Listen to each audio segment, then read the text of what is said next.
स्वामी की परम पूज्य श्री गणाचार्य श्री विराट जी महाराज की अहिंसा में धर्म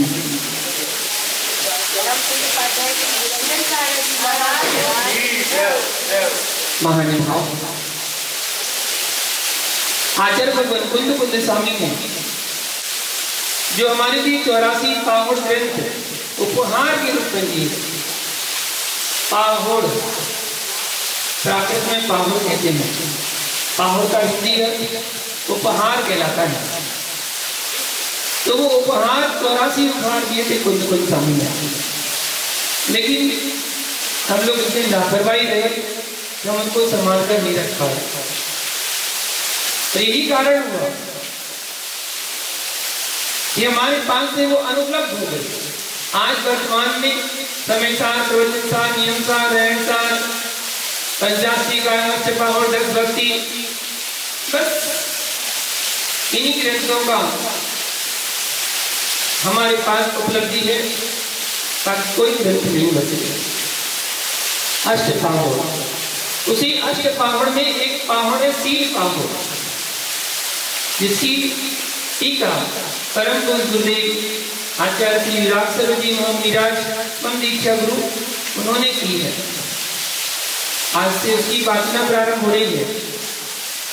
देखेंगे, जानेंगे आचार्य ने कितना सूक्ष्म गहन अध्ययन करके उसकी टीका का वाचन किया है। जैसा कि आचार्य कुंद स्वामी ने अपने शब्दों में गाथा के माध्यम से हमें देने का प्रयास किया, तो आचार्य भगवान ने उसकी टीका लिखकर सरल शब्दों में हमें पहुंचाने का काम किया। उसको जानेंगे आचार्य भगवान क्या कहते हैं। आध्यात्म विद्या जगत प्रसिद्ध सभी विद्याओं में श्रेष्ठतम है। आध्यात्म विद्या के कारण भारत देश समस्त विश्व में जगत गुरु रूप से समादृत हुआ है। मिथ्यात्व, राग आदि समस्त विकल्प जालों का परिहार करते हुए निज शुद्धात्मा में जो अनुष्ठित रहता प्रवृत्त रहना है वह आध्यात्म कहा जाता है। ऐसा व्रत रस संग्रह की गाथा नंबर 57 की टीका में बताया गया है। अथवा विशुद्ध आधारभूत निज शुद्धात्मा में अनुष्ठान प्रवृत्ति करना अध्यात्म है। यह समय सार ग्रंथराज की तत्वार्थवृत्ति स्याद्वाद अधिकार में कहा गया है। इस आध्यात्म विद्या का अनुसरण कर साधक समस्त संकल्प विकल्पों से विमुक्त एकमात्र निजात्म तत्व की प्राप्ति रूप निर्वाण को साधते हैं। जैन परंपरा में आध्यात्म विद्या के प्रतिष्ठापक आचार्यों में श्री कुंद आचार्य देव प्रमुख हैं। वे आध्यात्म मान सरोवर में राजहंस की तरह विराजमान है। यह निसंदेह कहा जा सकता है। समयसार ग्रंथराज में उन्होंने अध्यात्म साधना के सूत्र का उपदेश इस प्रकार किया है। क्या कहा? मोक्ष पहे अपारम थवे ही तम चेव जाई तम चेव तत्तेव यरणिचम मावीरसु अर्थवेशु। हे भगवान, तू मोक्ष मार्ग में अपनी आत्मा को स्थापित कर, उसी का ध्यान कर, उसी का अनुभव कर और उस आत्मा में ही निरंतर विहार कर। अन्य द्रव्यों में विहार मत कर। ऐसा कुंद स्वामी ने कहा है। और अथेठाई सीधा तो सोही उत्तमम सुखम। आचार्य भगवान कहते हैं समय सार शुद्ध आत्मा को अर्थ से और तत्व से जानकर जो इसके अर्थ में ठहरेगा वह उत्तम सुख मतलब मोक्ष सुख को प्राप्त करेगा। उनके द्वारा रचित साहित्य अध्यात्म प्रधान है। ऐसे विद्धरों ने स्वीकारा है। वस्तुतः ये आचार्य वर्ग बहुत सी विद्याओं में पारंगत थे और चारों अनुयोगों में वे प्रवीण थे, इसलिए उन्होंने कर्णानुयोग के ग्रंथराज षट्खंडागम पर परिक्रम नाम की विशाल टीका रची थी। ऐसा उल्लेख धवला टीका में प्राप्त होता है, किंतु वर्तमान में यह टीका अनुपलब्ध है। ऐसी संभावना है कि वह काल कबलित हो गई। भक्ति योग के क्षेत्र में भी उनकी प्रवीणता प्रसिद्ध है, क्योंकि उनके द्वारा सिद्ध भक्ति, श्रुत भक्ति, पंचगुरु, परमेष्टि भक्ति, चारित्र भक्ति, निर्वाण भक्ति, आचार भक्ति, योगी भक्ति, चतुर्विंशति तीर्थंकर भक्ति की रचनाएं प्राप्त होती हैं और चैत्र भक्ति, नंदीश्वर भक्ति, शांति भक्ति और समाधि भक्ति, इन पर मात्र अंचलिकाएं प्राप्त होती हैं। उन पर आचार्य ने पद रचना कर अपेक्षित कार्य की पूर्ति की है। उनके द्वारा रचित कृतियों में पुराण पुरुषों की कथाएं दृष्टांत रूप से संकेतित भी मिलती हैं, इसलिए उनकी प्रतिमानियों संबंधित प्रवृत्ता स्पष्ट निश्चित होती है। इसके अतिरिक्त उनके द्वारा रचित मूलाचार नामक ग्रंथ है, जो प्रमुखतया यति आचार का निरूपक है और सामान्यतया श्रावक व श्रवण दोनों के आचार का निरूपक है। इसी तरह श्रावकाचार निरूपण करने वाला रयंसा नाम का ग्रंथ भी उनके द्वारा रचित है। ये दोनों ग्रंथ उनकी चरणायोग संबंधी विद्वता का समर्थन कर रहे हैं। ध्यान रखना, इतने बड़े विद्वान आचार्य भगवान कुंद स्वामी जहाँ चारों योगों का जिनको ज्ञान था, उनके द्वारा रचित 8 प्रावत ग्रंथ भी सुलभ है, मिलते हैं। उन 8 में दर्शन प्रावत, सूत्र प्रावत, चारित्र प्रावत, बोध प्रावत, भाव प्रावत, मोक्ष प्रावत नामक 6 प्रावतों पर ही श्रुत सागर सूरी ने टीकाएं रचित की हैं। लिंग प्रावत व सील प्रावत पर टीकाएं नहीं लिखी। संभावना की जाती है कि श्रुत सागर सूरी ने व्याधि विशेष के कारण या आयु की कमी के कारण दोनों ग्रंथों पर टीकाएं नहीं लिखी, अथवा उक्त दोनों ग्रंथ सुगम सरल हैं, इसलिए उन पर टीका अपेक्षित नहीं समझी गई है। इसमें यथार्थ कारण क्या था, उनका वैचारिक चिंतन क्या था, या उनके समक्ष कौन सी परिस्थिति रही, यह निश्चय नहीं किया जा सकता। उस अपूर्ण कार्य को ध्यान में रखकर पूज्य गुरुदेव ने श्रुत भक्ति व संस्कृत में लिंग प्रावत पर श्रवण प्रबोधनी टीका और निर्विघ्न रूप से संपन्न की। अब सील प्रावत ग्रंथ पर श्रवण संबोधनी नामक संस्कृत टीका, इसको भी पूर्ण किया। यहाँ पर मंगलाचरण के माध्यम से बताते हैं, पंचमो चक्रवर्ती वारिसो जो भवई काम कुमारो, तस जिण तीर्थ यरस चरणी वंदे सया सिरसा।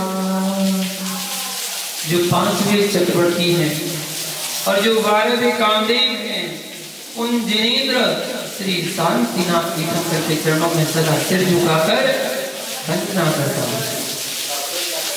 चंद समारो चंदो धवलो भावो जस करम विशुद्धो, चंद पहुंचनिंदो वंदे चरणे सया सिरसा।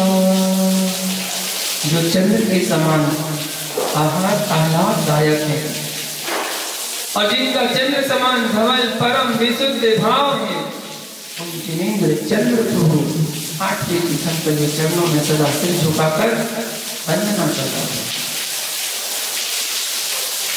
श्री जीर्ण वदनोपर्ण अन्नान सुदेव सुदेव दाभिहाना वंदे जन सर सरस्वतीं देवी।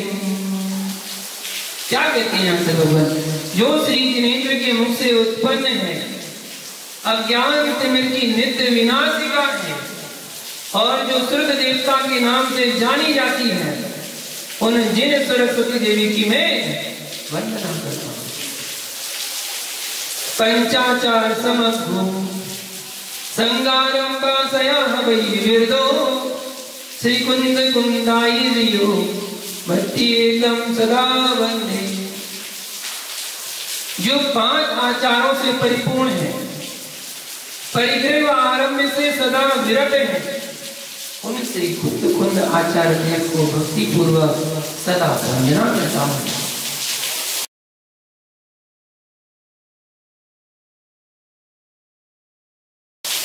श्री कुंद देवो सुदवीय पूर्वो नित्यम भवजनानो यारी वंदेदम गुणो गुणो सिद्धा।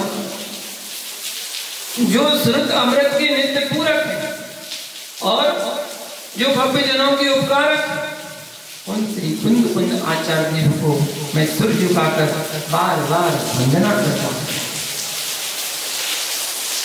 झाड़ झेड़े दो सब जनानम करे दियो विहारम श्री गुरु विमल सम्मदिम शीर्षातम हम नमस्सामि।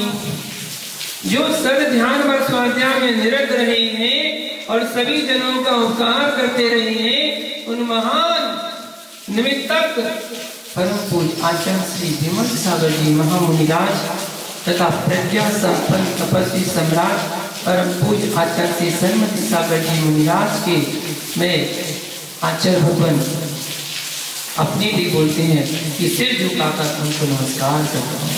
हम भी श्री भक्ति पूर्वक नमस्कार करते हैं। सील पाहुड़ गंत सवर्ण संबोधनी दी टीका भव्य जराण ही अट्टम सुधवती में रचिता। भव्य जनों के हितार्थ तथा श्रुत भक्ति के कारण सील कावत ग्रंथ पर आचार्य जी के द्वारा श्रवण संबंधी नामक इस टीका की रचना अब की जा रही है। महान भाव संगन व बल आदि की हीनता होने पर जिनेन्द्र एवं गुरु बलों के चरण कमलों का आधार सहारा लेकर सील कावत ग्रंथ की श्रवण संबंधी टीका के प्रारंभ में मंगलाचरण किया गया। मंगल किस लिए किया जाता है, इसमें उत्तर दिया अभीष्ट कार्य की सिद्धि हो इसलिए किया जाता है मंगलाचरण, और अभ्युदय व निश्रेयस की प्राप्ति के लिए भी मंगलाचरण किया जाता है। धवला ग्रंथराज पुस्तक 1 पृष्ठ 35 में कहा गया है, क्या कहा? मंगति गच्छति कर्ता कार्य सिद्धि अनीन अस्मिन वेत्ति मंगलम। मंगल वह है कोई कर्ता किसी उद्दिष्ट कार्य को करने वाला, जिसके द्वारा या जिसके किए जाने पर कार्य की सिद्धि को प्राप्त करता है, वो मंगल। तथा वही पुस्तक 1 पृष्ठ 40 यह भी कहा गया है मंगल का फल है क्या? मंगल फलम अभ्युदय निश्रेयस सुहाईम। अभ्युदय व निश्रेयस सुख प्राप्त होना ये मंगल का फल है। वह मंगल क्या है? तो इसके उत्तर में कहते हैं मंगल शब्द की निरुक्ति से ही उस मंगल के स्वरूप को जाना जा सकता है। मम यानी पाप,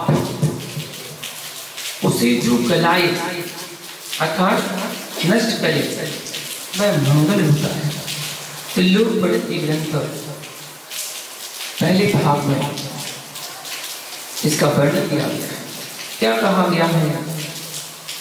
गाली यदि ऋण सहते घादी दही दी हंति सोदी यदि विद्धम से मलाई जम्हातमाय मंगलम हरिदम।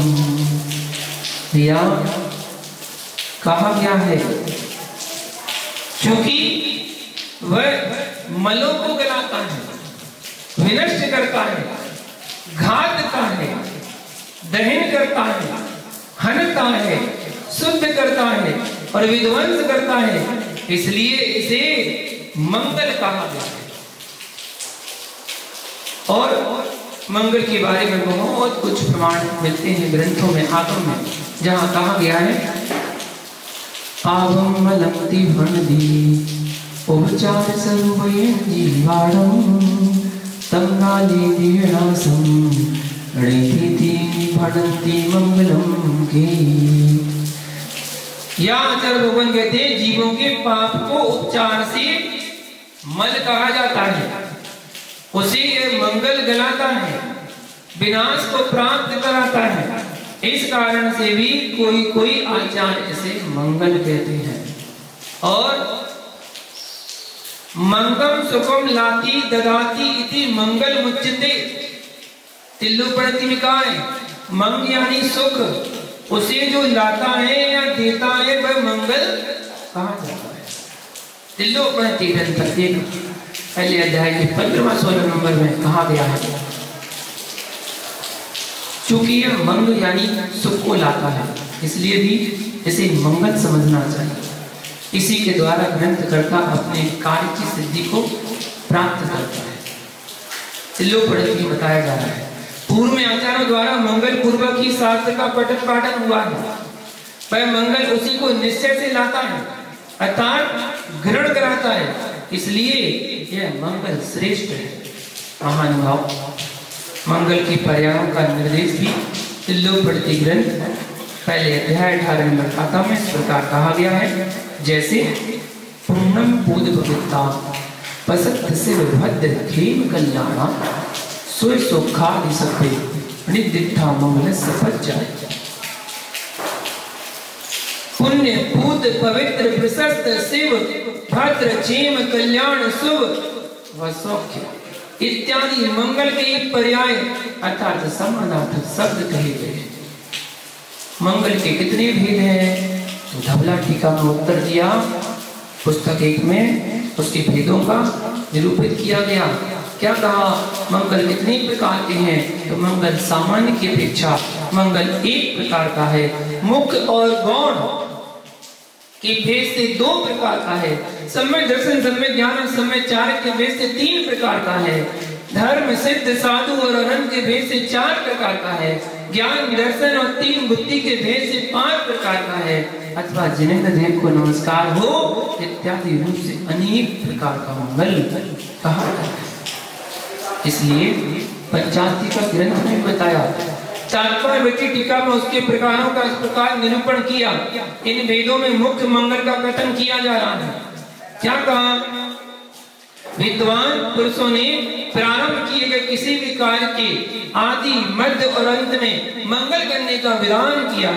वह मंगल निर्विघ्न कार्य सिद्धि के लिए जिनेन्द्र भगवान के गुणों का कीर्तन करना ही है। इसको कहते हैं मंगल।